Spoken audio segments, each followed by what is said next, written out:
Apple's fourth quarter results just now hitting the wire. Let's take a look at those numbers. So on the bottom line, diluted EPS 97 cents, but this is important. Diluted earnings per share was actually $1.64, up 12% year over year when excluding a one-time charge recognized during the fourth quarter.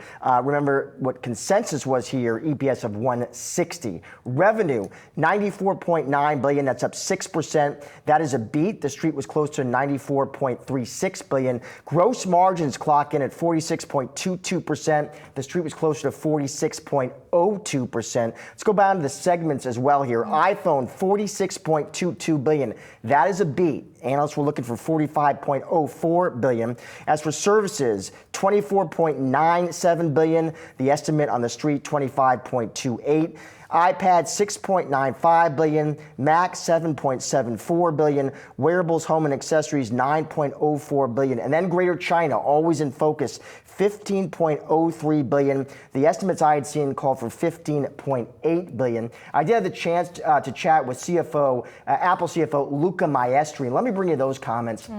I asked Luca, first of all, I was curious, why do you think iPhone customers right now are upgrading? I asked him. Is it because of Apple Intelligence, or no, maybe the answer is much more simple. Maybe it's just there's a lot of relatively older models out there right now, and people are actually upgrading because those new models are attractive for the hardware, right? The processor, the battery, the camera. Luca Maestri telling Yahoo Finance, he thinks it is in fact all of the above. He says customers, we see they get excited by sure battery life, performance cameras, the hardware, but he says iPhone 16 does offer that, and now these new Apple Intelligence features as well. He's using them, he finds them useful, he finds them relevant. I also asked him about the rollout of Apple Intelligence. Remember, it is a gradual rollout, and I asked him whether you think as these features kind of gradually roll out here, could it be a strong iPhone cycle, but maybe it ends up being more back-end loaded. Maestri telling us, listen, it is bottom line, he told us that's difficult to predict.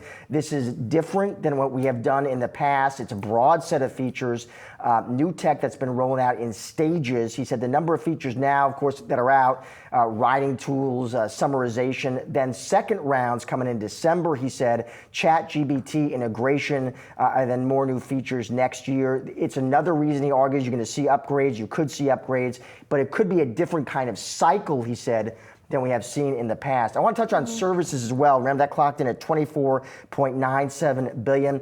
He said 12% growth. He says we feel good about that. He reminded us that last year, so that's Q4 23, that was, he says, a very difficult compare. So he says very happy with the performance. All-time revenue records, he said across most categories. And finally, China, big emphasis for Apple investors. It's a key end market, of course.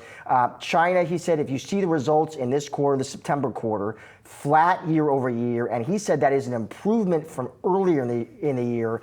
By segment, he said iPhone did well, services grew nicely. He said we're seeing a lot of people new to these products. He did remind us that macro not particularly strong in China. Right now, we can see the stock is down right now about 2%. We did not get guidance. Remember, that would come on the call. Apple is not providing formal guidance, but they have been providing very detailed color and commentary about what's ahead. Yeah, we know how important guidance has been with all of these big tech players. I mean, I was a bit disappointed to see that the services revenue missed expectations there, because heading into this print, a lot of strategists had said that this is an area of growth for this company. It is the second biggest revenue driver behind the iPhone, but the iPhone sales, that was a big focus, right? Demand. Yep. We wanted to make sure that consistent demand with the iPhone 16 will carry out. Still early days for Apple Intelligence. We'll see if that's a boon in the future quarters, and I'm curious what the guidance is going to be on the call. I think attention now goes, listen, what kind of color and commentary they say on this call now about that all-important holiday quarter. That's what you're listening for.